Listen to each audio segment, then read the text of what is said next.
in the kitchen, let's say for instance in culinary school, they'll teach you like jargons, you know what I mean, like words that you're supposed to know, bain marie, bouquet garni, stuff like this, which is like kitchen terminologies that you can communicate while you're in the kitchen. So I want to ask you, being that you have an associate degree in culinary arts, do you think that played a vital role in the development of your career, or you think it's important for a person to have more hands-on training? Because the reason why I'm asking this question, because sometimes some people, like when you go to this a hotel, right? Let's say you come from college, you got a master's degree in culinary and hospitality management. Most of these times, these people spend 4 years in colleges.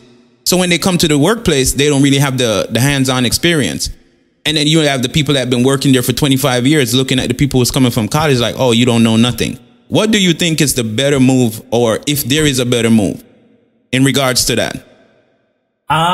Well, to be honest, right? I don't think necessarily there is a better move. I think it's really on the chef itself. Because, I mean, when I finished college and I went to Disney, I worked at a place called the Flying Fish Cafe. They were 4 diamond accredited. And I think it was like twice a week we were visited by this white gloves committee. Where, you know, like the white glove and swiping down, testing, HACCP, all of that. That was something I've never seen in my life. You maybe got to tell us a little bit about that when you're done. Some of the herbs, some of the spices were things that I would have never used at culinary school. And I think the disadvantage, there's a bit of a 50-50 in both situations. Because the culinary school gives you the how to put it, the background, the basics, and it's like an introduction. Food.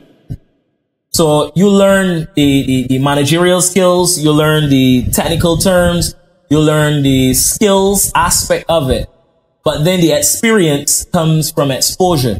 Right. And I think if you have a bit of both, then you're solid. Because to be honest, when I first started, man, I was shitty.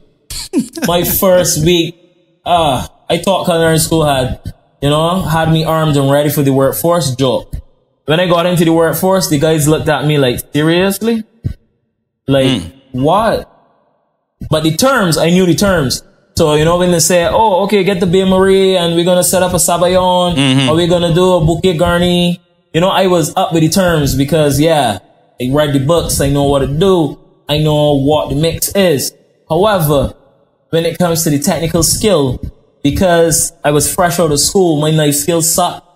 You know, my cooking ability was so weak, to be honest. Right. You know, it was like cooking at home and then cooking in a professional kitchen. Totally different.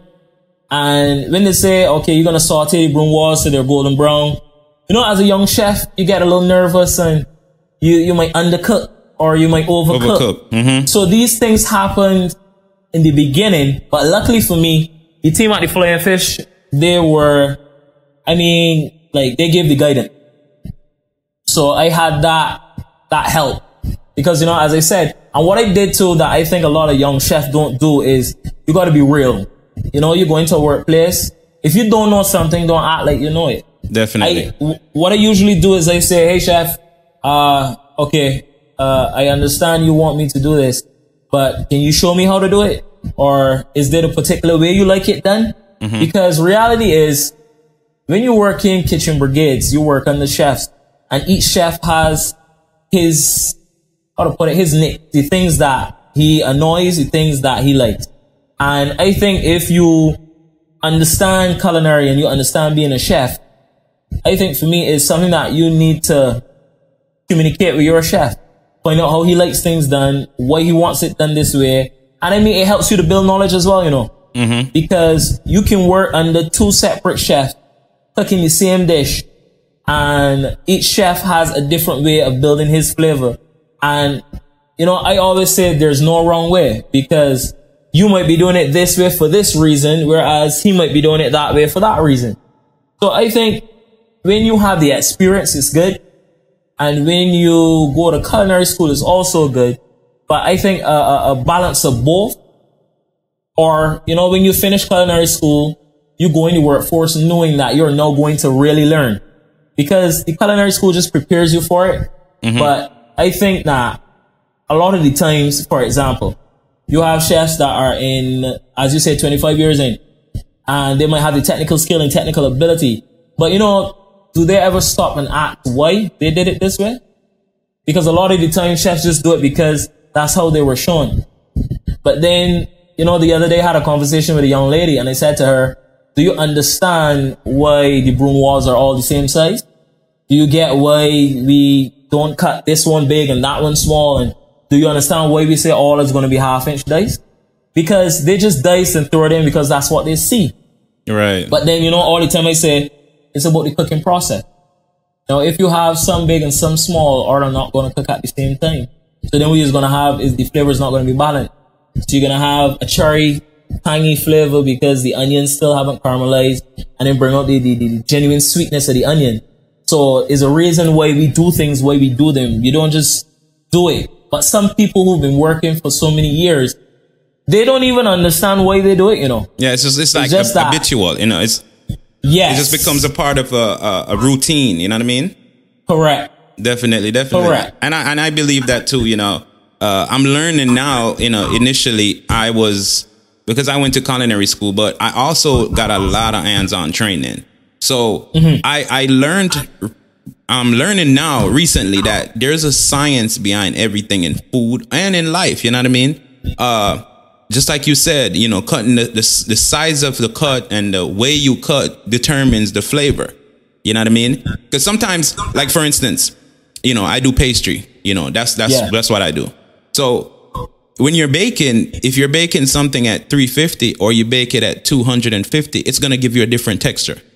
You know what I mean? If you put a cake in, and let's say you're making a chocolate cake, and you put it in at 350 degrees Fahrenheit, then you find that the caramelization of the outside is going to be quicker and the inside is going to cook slower, depending on the oven and, you know what I mean, the type of cake you're making. But if you don't understand these things, then you can mess it up and you can change the whole, because that's why some people can give you a recipe and you will never make the ingredient or the recipe, the food taste like the way they do. They'll give you the exact same recipe, you know, with the same procedures, same everything, and you can never make it taste the way they make, because it's understanding the science of how things work.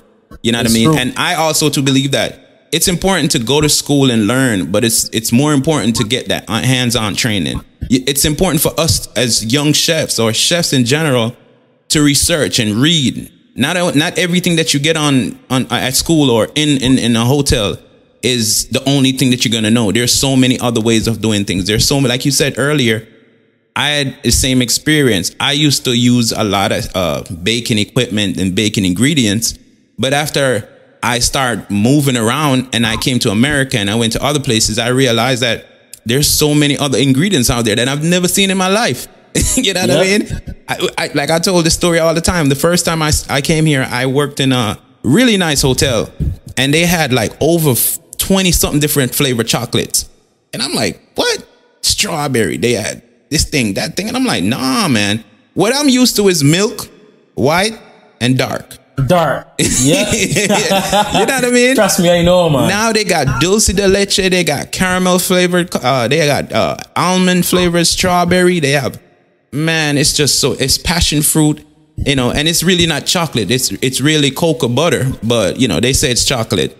But, you know, I really would love for, like I said, you know, well, in my experience, the culinary school I went to, they gave us like a 50-50. So it's 50 practical, 50% theory, which helped us to grow faster.